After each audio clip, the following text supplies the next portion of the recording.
where else you can get a group of people where you have two of the most important tech executives in the world, one of the best science fiction authors ever, and a really brilliant minister from Rwanda. You either get them at a Davos panel or a party at Mark Benioff's house. That's the only ways you can possibly get this group of people together. I am delighted. A little bit of housekeeping. First off, I'll be taking questions through Slido. So please ask your questions in Slido if you're watching on the web stream. I've been told by WEF that they will remove certain questions. I'm super curious, what are the questions that they remove? So push the limits, I'll see them as we go. And we'll have a little wrap up at the end. But now let me introduce our amazing, amazing panel. Starting on my left, Paula Ingabire. She is the Minister of Tech and Innovation for Rwanda. Then we have Chris Cox. He's the CPO of Meta Platforms.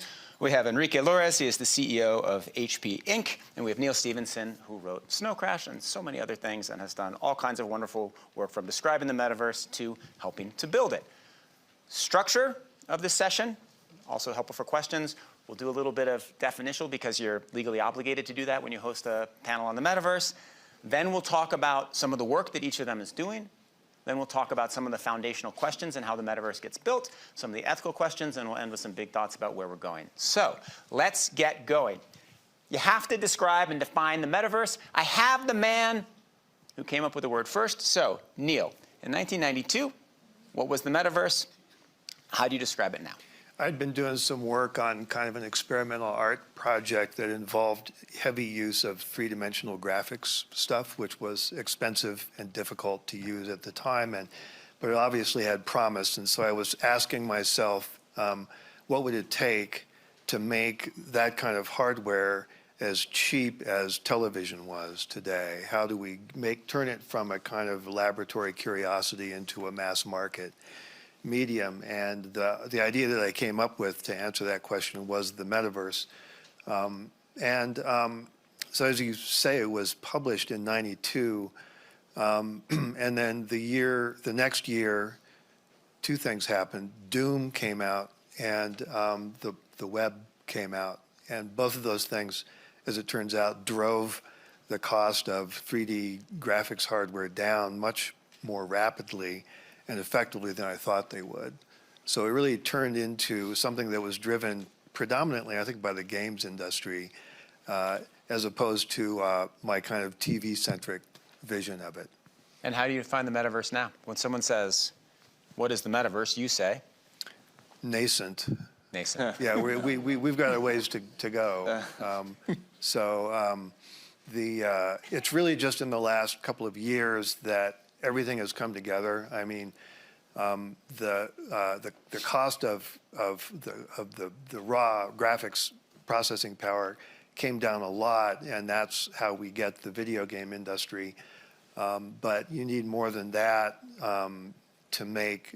With that, you can make great games. You can make great three-dimensional experiences. But to network all of that stuff together into something that looks like the metaverse, you need, in addition, a lot of networking capability. You need an ability to handle transactions cheaply and quickly and reliably, and a lot of other elements that are kind of less obvious, but haven't really started to materialize until just the last couple of years.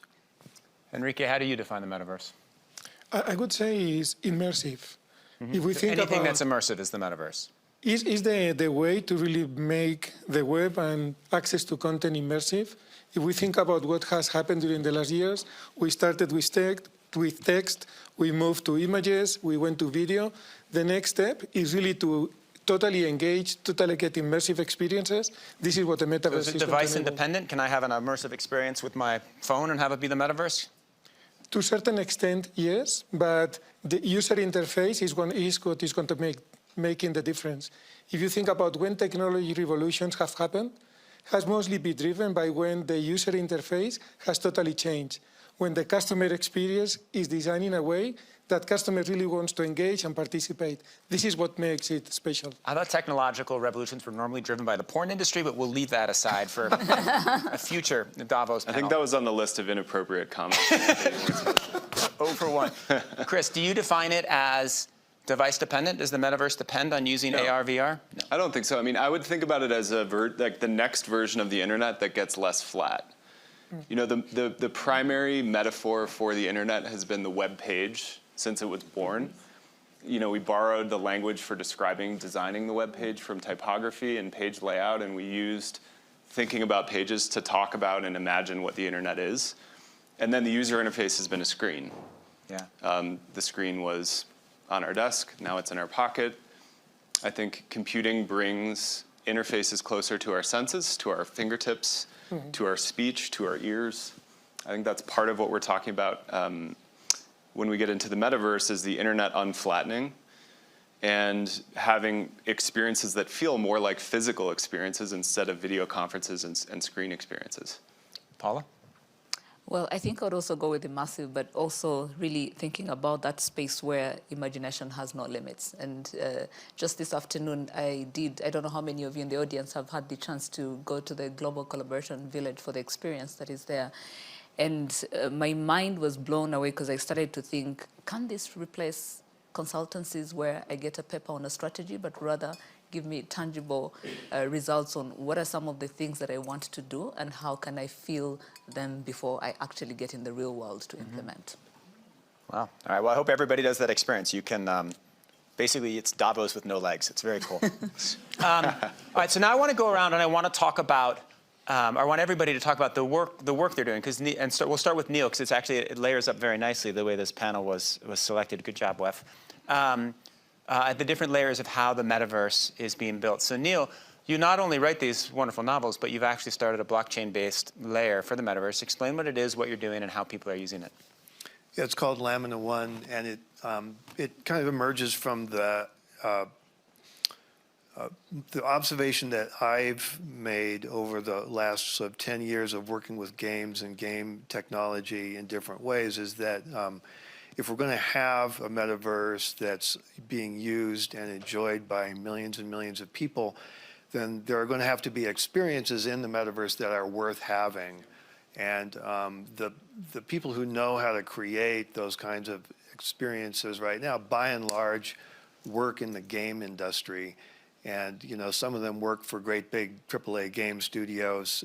Some of them work for little scrappy indie companies. Some of them are even solo practitioners. But they're the ones whose talents are going to be needed to actually make a metaverse that people are going to want to visit. So what we're trying to do with the Lamina One project is to build a blockchain that is optimized specifically for those kinds of creators. There are a lot of people right now in the game industry trying to incorporate, and not just games, but other kinds of immersive experiences, but I sort of harp on games. But they're trying to incorporate blockchain into what they're building because there's a big overlap between what those people need to make money and what blockchain is capable of providing. But right now it's difficult and it's frequently a little scary. What Lamina One is trying to do is, in its early days, and it's a kind of pure engineering project at this point, but we're building a chain that that can bring the benefits of that kind of technology to as many builders as we can reach.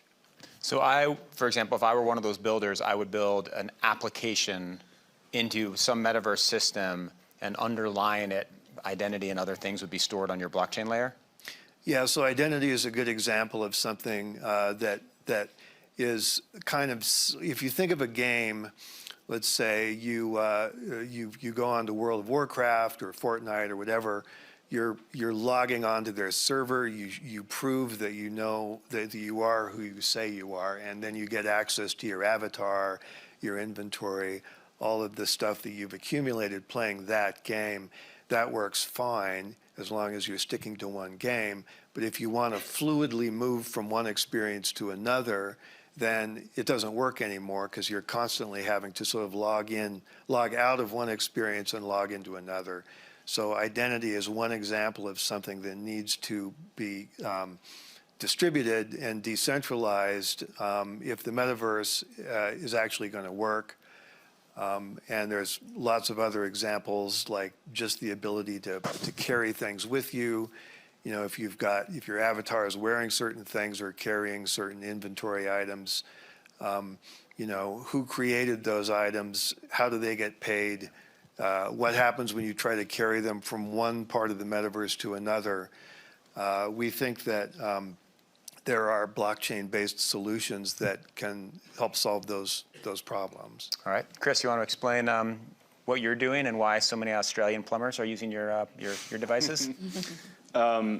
Yeah, so at Meta, we're basically, it's been about 8 years since we acquired Oculus. Oculus was a small startup that had designed the first really good VR prototype. This was about 8 years ago. John Carmack, who was the creator of Doom, which Neal mentioned earlier, was one of the engineers who helped build a VR headset that was pretty wondrous when you put it on. So we basically acquired Oculus, and then we've spent the last 8 years trying to productionize and improve VR to get to a VR product line that is affordable enough, usable enough, and impressive enough that it can be used in social experiences, fitness, gaming, medicine. You're starting to see it used, drug development, industrial design, for sneakers and cars. A piece of hardware that could be used to basically be used instead of a PC for things that wanted to be or were more naturally done in 3D. So we build a VR hardware line. We're working on augmented reality, which is a much farther out version of the future where you would wear, a nice pair of glasses like what many of you have on. It would be light, it would be comfortable. It would have waveguides that would allow you to see screens in front of you, your messages, the weather, translating the menu in front of you. You'd have a cursor to control it, with your fingers. You could speak to it, et cetera. We believe that one day that computing platform will be as important as the smartphone has become in our lifetimes. And so we're working on a lot of the early R&D to bring that to life. So that's VR and AR. We're also working on software. So Workrooms is an example of a piece of software we build to allow folks to have meetings in VR. So you put on a headset, and rather than a Zoom call or a Skype meeting, you could get together and actually have the experience of being together in a room. It's an avatar who's rendered as your body, but you have spatial audio, and you can see body movements, and you can see hand gestures. So rather than sort of seeing faces arrayed in a screen in front of you, you have a feeling of presence. And we view the feeling of presence as being the essential ingredient for the user experience of something that feels metaverse-like. And Workrooms, for us, has been the killer app of something that is a really meaningful reason to put something on in a work context, to put a headset on in a work context. So we're trying to build some of this software, and we're also trying to support a developer ecosystem of developers, again, across categories, including medicine, including education, including filmmakers who are starting to make 3D content. Really just trying to start to seed the ecosystem of content and experiences for VR. And you do have a lot of Australian plumbers training there. Enrique. That's news to me. Enrique, you build a lot of services, like business services in the metaverse. The coolest one that I read about is you're either working on or have already developed the ability to 3D print an object that's designed in the metaverse. Will you explain how that works and where you think that will go? Sure. Part of what we do in the company is really translate digital concepts into physical concepts. This is what we have been doing with printing for a long time, where we go from a digital photography into a paper photography. The same concept can be applied to print and to create physical objects. When we have engineers designing in the metaverse physical parts, we can translate them and create a physical object. And this is something that we have started to do and for which we already have some applications. And this is especially relevant when the part is unique and has been designed for a specific person. So for example, the case I brought here today is for gaming. These are personalized gaming keyboards where the gamer can design the type of keyboard he wants to use or she wants to use. And we can print that, and then we send it, and he will be or she will be configuring her own keyboard. Things like that we can do with almost any object, almost in any type of material. Wow. Paula, how is it being used the most in Rwanda? So I think for us, and it's really everything that we hear here is how do we create an enabling environment for that to all happen. So whether it's some of the policies we are putting in place around, deploying 5G infrastructure, we've had about the limitations around most 5G use cases, and I think with the Metaverse you have a perfect use case on when a country or partners are deploying 5G. And so for us it's really looking at what are those foundations for this to happen, whether it's building high-speed broadband networks and making sure that they're accessible, affordable and available for everyone. And then the second bit is around talent, and so these are linked back to whether it's companies like Meta or it's startups that are building some of these use case applications, and just creating the right talent that is going to build solutions that respond to those specific challenges or socioeconomic challenges that we're trying to solve for. And what is your vision of how the role the Metaverse will play in Rwanda? You see the Metaverse as the next great platform, and so you want lots of Rwandan companies building tools. You see it as a use case, and you understand it's going to be the next big platforms. You want them to be using it. What is your vision? I think there are particular industries that we're already mapping out. So there's the tourism industry, the creative industry. There's also education. We're talking about immersive education experiences. I think earlier, as we were getting ready for this panel, we were just discussing whether it's in the medical field, how do you provide that opportunity for those hands-on skills even before, where people can simulate or learn before they can get in the real world. Right. And so these are some of those particular industries or use cases that we're already mapping out and figuring out what's important, which brings me to the last part of what are those foundations, which is data, the policies that need to be in place, whether it's around the availability and collection of data, the privacy laws around that, which are very important if you're really going to simulate some of these experiences. But very particularly, I think what we want to do as a government, even as public sector, is can we also walk the talk? We've talked about data-driven policymaking. What does it mean when we're thinking about Metaverse use case applications? And when I did talk about consultancy, I wasn't joking because while we've used data models to sort of predict some of the policy interventions that we want to create, but sometimes it's also useful if you can simulate the impact of these policy interventions, and I think it gives more clarity and more confidence in how you're going to push some of the public investments. Excellent. I will say that actually this panel has already led to something good. In the green room, I asked Paula what headsets they were using in Rwanda, and she said, well, we weren't using Oculus. And Chris, why not? He said, we don't have the permits. And she says, I do the permits. So, Just like that.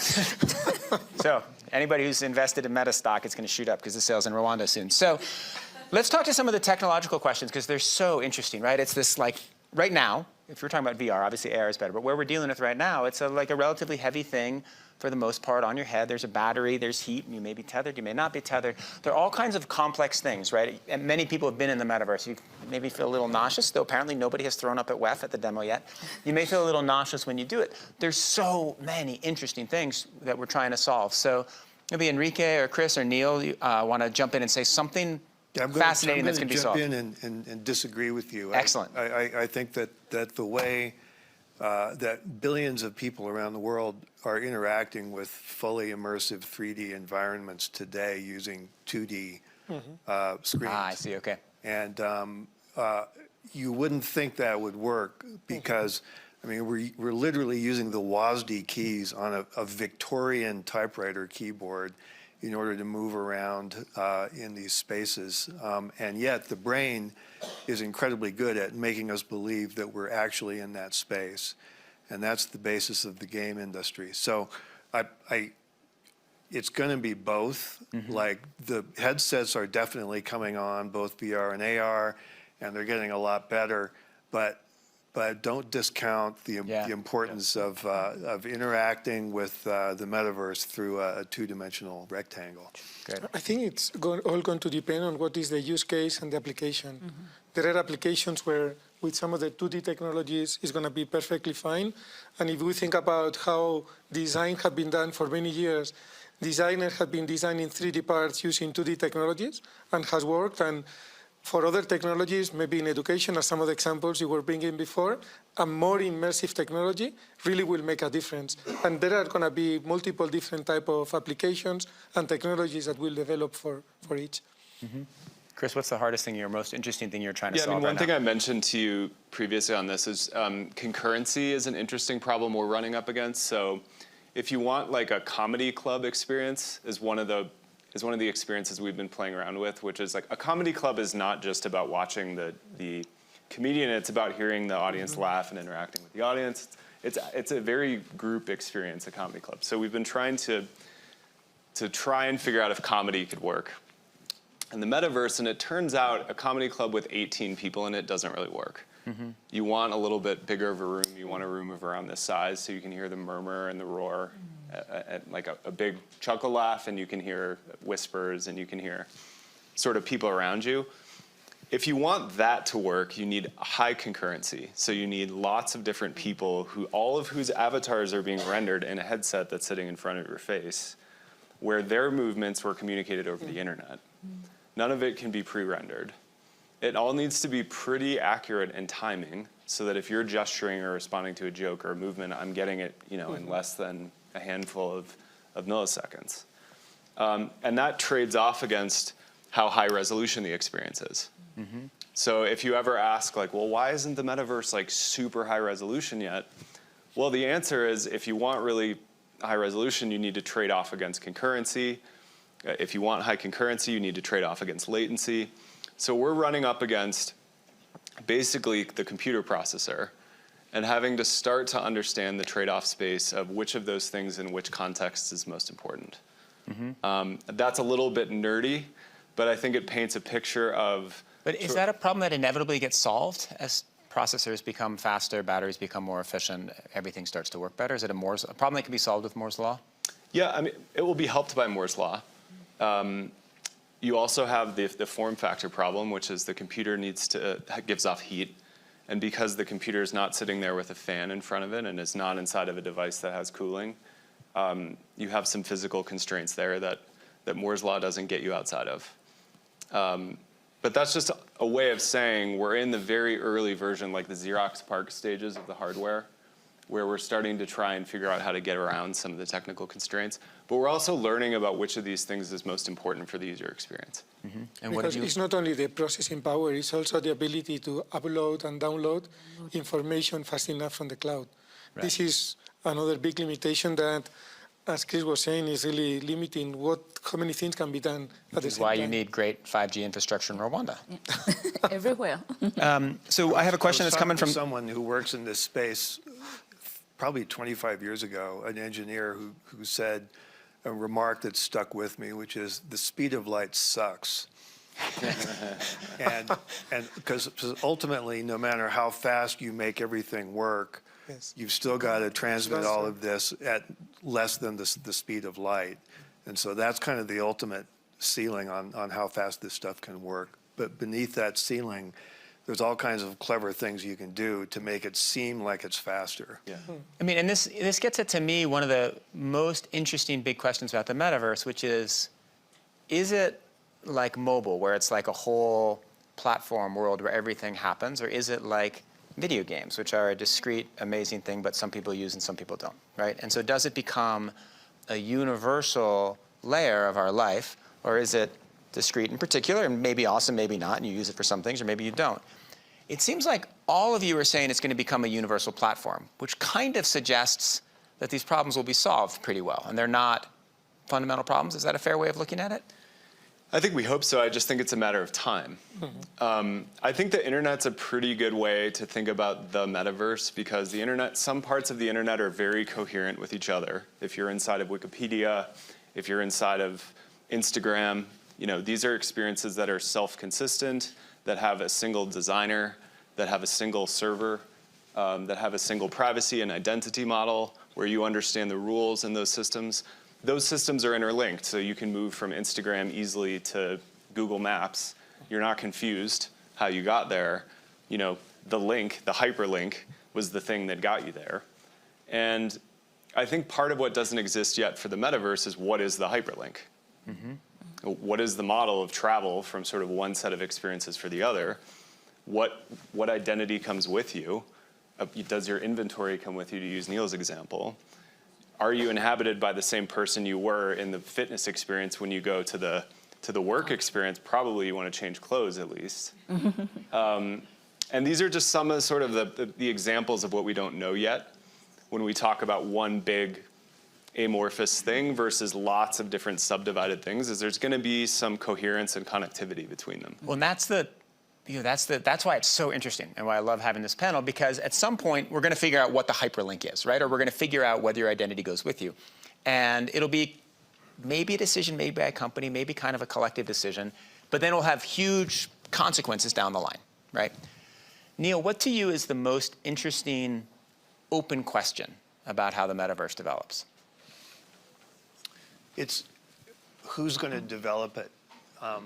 Is it going to be, it's sort of the decentralized, bottom-up, organic growth model versus a centralized top-down approach, and each has its advantages. In my way of thinking, just it doesn't happen unless you create an open system that's kind of analogous to the early web or the early internet, where anyone who's interested can latch on to a shared protocol and begin to build what they want to build in that world. And a lot of what people build is going to go nowhere, but some of it is going to be taken up and embraced and used by large numbers of people. So we have to figure out a way to make sure that when that happens, the people who created it don't get screwed and get paid and recognized for the contributions that they've made. Well, so can you give some advice to Chris? Chris is a top-down company, a big, important, valuable company building out this. What should he be doing to match this vision, or is it impossible for a large centralized company like Facebook, like Meta, to do that?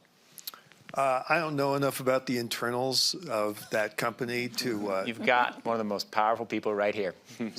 So I'm not sure how much he's empowered or willing to divulge in the way of proprietary data about those plans. But right now, the image that one has of Facebook and other big social media companies is very much that of a centralized, top-downish kind of organization. Is that, to what extent is that kind of coded into the DNA of what you guys are trying to build?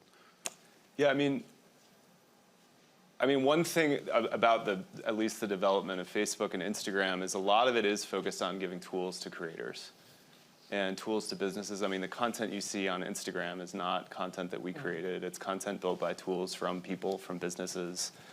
The creative tools that we give them is a lot of what makes the experience unique, along with some set of assurances around safety and privacy, which is where the centrality can offer a big benefit to the user. I think with the metaverse, we're probably going to see spaces that are self-consistent, oftentimes offered by big companies. We're going to see spaces that are built by, startups and shops. I think how those interoperate is the most important conversation for making sure that we don't sort of accidentally sort of step on each other's toes. Well, Enrique, maybe you can take a crack at this from your perspective. Would you rather there was kind of a core layer of the metaverse with one big company that sets the rules, keeps everybody safe, a little bit like iPhone and iOS, in which we all put apps and you could sell your software? Or would you prefer it would be more like Android, right, where there's a layer with far fewer rules, you can put on what you want, and lots of different companies doing the hardware? Or would you rather it be completely open? What's better for your business? Which of the models of future metaversi, would you prefer? For our business, a more open metaverse is better. It will allow us to provide more value. But then you have to build in a whole bunch of different, form factors and frameworks and all that. That's still better. Yes, because it all depends about control points. If someone controls the full metaverse, the ability to add value is much smaller.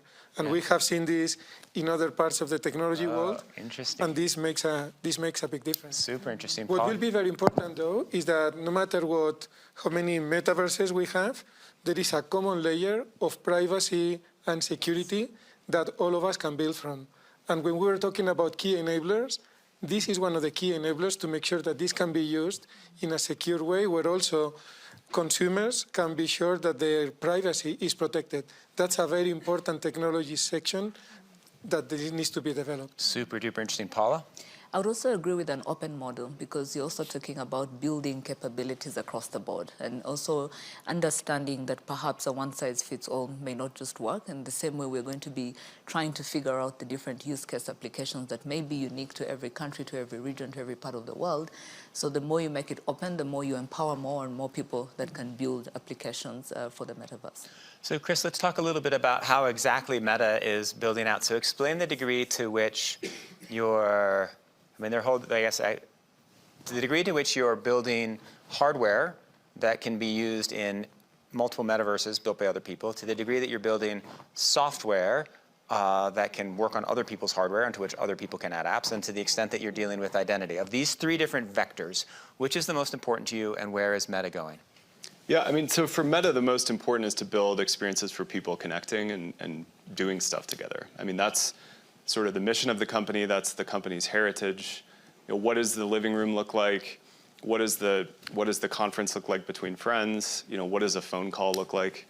You know, those are, if you just look at what we do, you know, with 80% of the company's investment, you know, it's WhatsApp, it's Instagram, it's Facebook, it's Messenger, it's those sorts of experiences. So from a pure mission perspective, that's to us the most interesting question. We're developing the hardware and the operating systems just because they don't exist. I mean, this stuff doesn't exist in the world. We want to see them come into existence. We didn't set out to be a hardware company when we were born. But as it turns out, if you want to start to bring some of these experiences to life, sometimes you need to build the hardware. And you need to do the research, and you need to think about operating systems. But it's all completely open. I mean, if you look at our top apps, you're seeing game developers, you're seeing social experiences, you're seeing messaging experiences, you're seeing education, some of the stuff we've talked about being built from companies around the world. And we want to be a platform that's open to everybody. And that's part of being a hardware platform that consumers want to use. Let's talk a little bit, this is such a fascinating debate. I love that we just had those last few minutes. I thought it was brilliant, interesting, and a degree I'd never heard before. Let's talk for a minute about some of the rules that we'll have to make inside the metaverse, because we got a lot wrong. I think everybody can agree. We got a lot wrong in Web 2. And there are going to be all kinds of issues. I was just thinking when, you know, the new devices, you can track someone's gaze, right? That's great for a meeting, right? But you could tell whether someone's gay or straight in like 30 seconds if you knew exactly where their eyes were going, right? So the amount of information that you'll have because of how tight these sensors are and these systems are is phenomenal. So what are the most important rules? Anybody can answer this question. What are the most important rules to get right as we move forward? I think one of them is going to be to make sure that the information that is shared about myself is the information that I decide to share. And when Chris was saying, there is different information I want to share when I'm gaming at home versus when I am in the office, I need to be able to make that choice to make sure that my information is protected. That's a very important rule and very hard to develop. So it's something that is going to require a lot of work. Mm-hmm. Neal, is that something? That sounds like one of the foundational questions you're trying to solve on your blockchain layer. Well, we had to think about this a lot at Magic Leap for the reason you mentioned, which is that there's a whole sensor package that is going to learn a lot about you. And to make a long story short, I think this is a really prosaic answer, but I think it's a UX problem, a user interface design problem. I was thinking about this morning when some warning came up on my iPhone that I can't even remember what it was, but it was one of these like vague security warnings, you know, and I was trying to track it down. I'm Googling, you know, who else has gotten this warning lately, and I get a list of people going back like 10 years. Most of that information is obsolete. So I'm left in a state of kind of low-lying dread and anxiety. And it's probably not based on any real security threat. It's based on bad UX, which is not giving me the answers I need and not really giving me a transparent view of which of my data is being exposed on the internet and what isn't. And so just the more complicated these devices and these systems get, the harder those problems become. And just having a screen where you can check a few boxes isn't good enough anymore. As these things get even more complicated and harvest all kinds of additional data, we're going to need better ways to know what's being shared, who's being shared with, and how to control, how to know that and how to control it. I think in addition to the data sharing frameworks, already even as it is today, it's already complex. And so if you think about it in the metaverse, I think it gets even more complicated. But I think to add on to what the rest are saying, there's also the privacy aspect. And even the way you simplify consent, what data am I giving for which experience and for where? Because I think even today, when we look at some of the data protection and privacy laws that are in place and the way they're being implemented, whether it's within banks or insurance companies or wherever it is, it's very complex. You have a very long 24-page consent form that no one wants to read because in that point in time, they really need a service. And so all they'll do is just to check a box. So how do we simplify it so that people are more comfortable and they understand it's not just about the risks, but also they're comfortable with what they are putting out there? Then the other one I'd like to add is around interoperability, because at the end of the day, back to UX and the user experience, you don't want to have siloed use cases where I'm going to be punching in the same data points for almost everything that I want to do in the metaverse. And so how do we make it interoperable, but at the same time cater for these data sharing nuances that will exist in the metaverse? So we need a fully interoperable, totally open multiverse. It's easy to say. That would be I great. think the devil is in the details. What about truth, right? One of the things everybody's been talking about ChatGPT and large language models, and one of the obvious implications for the metaverse is that you're going to have fake characters that look pretty human and you have emotional connection to, you talk to, say all kinds of shit, and you're not going to know whether it's a real person or whether it's generated, and they'll be easy to make. Chris, how are we going to solve that? Yeah, I mean, I think you'll probably have different spaces with different rules. So if you think about the software on your phone, like in some contexts you expect I'm in a company context, I can trust that people are who they say they are, or I'm out on the open internet and the rules are different. I mean, my expectations are different, what I share is different. I use a pseudonym in some cases. And if you just look at... What do you use? What's that? How open are we going to get?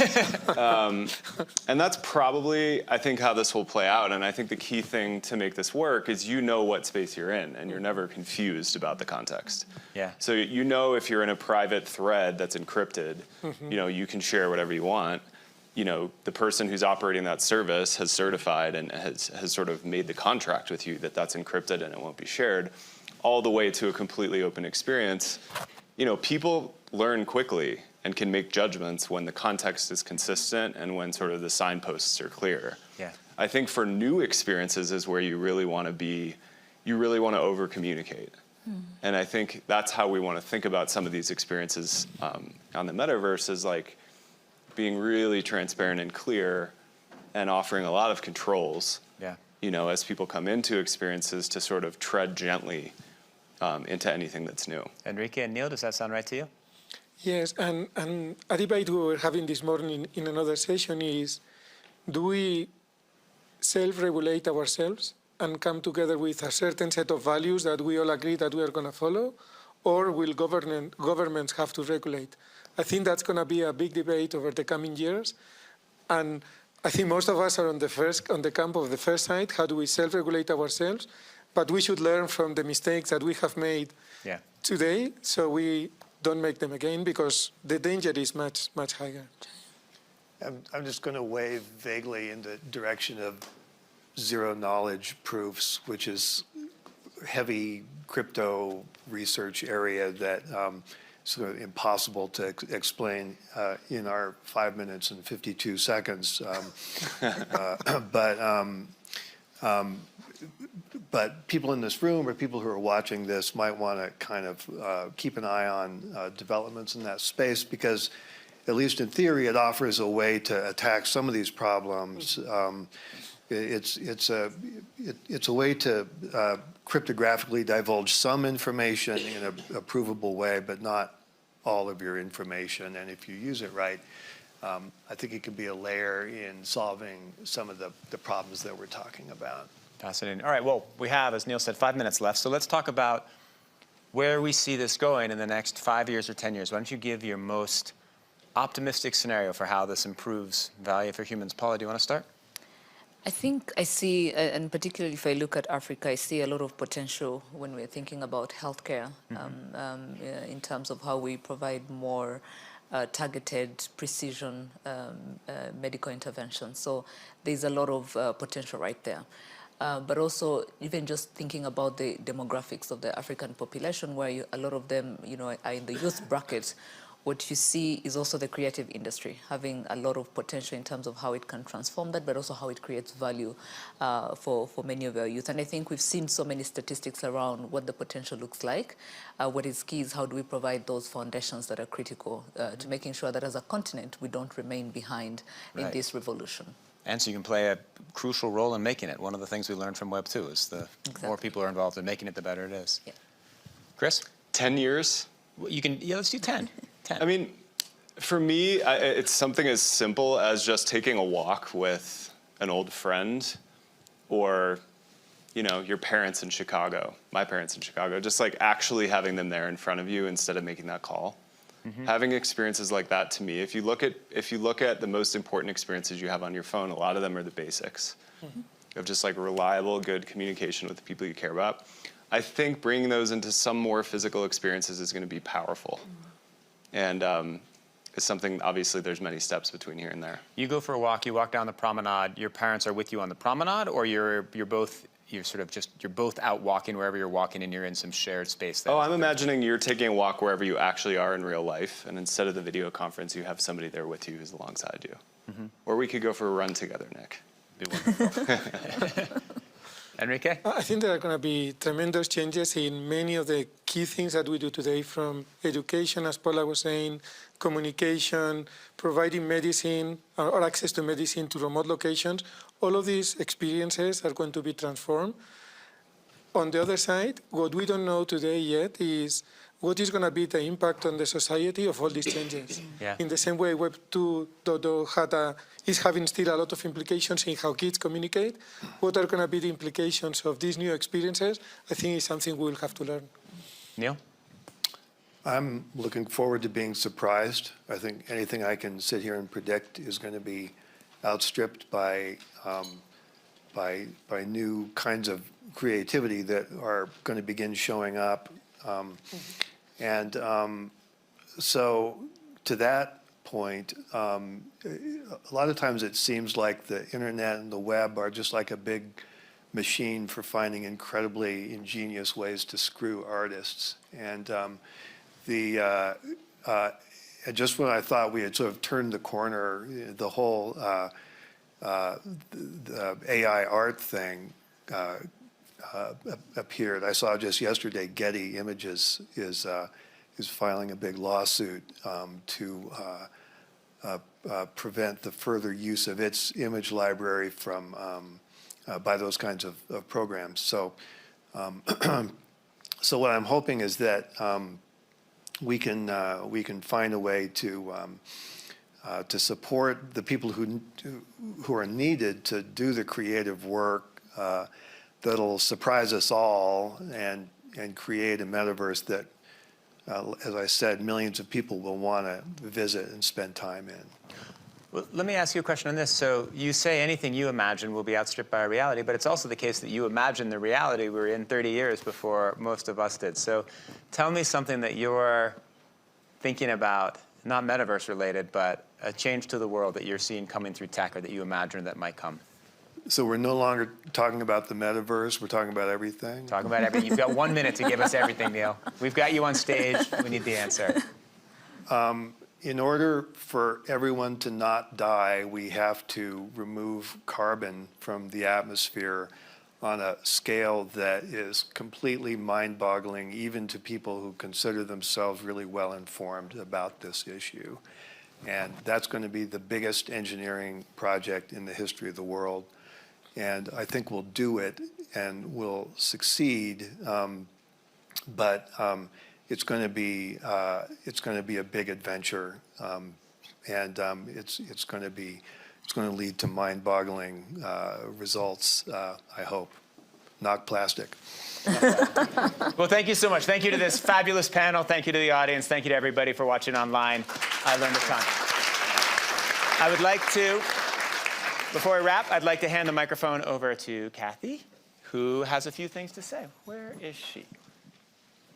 There we are.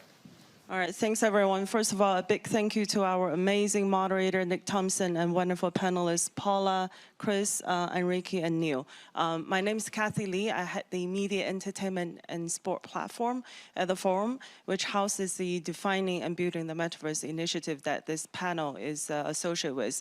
So we want you to know we're not just talking about it, we're actually doing things.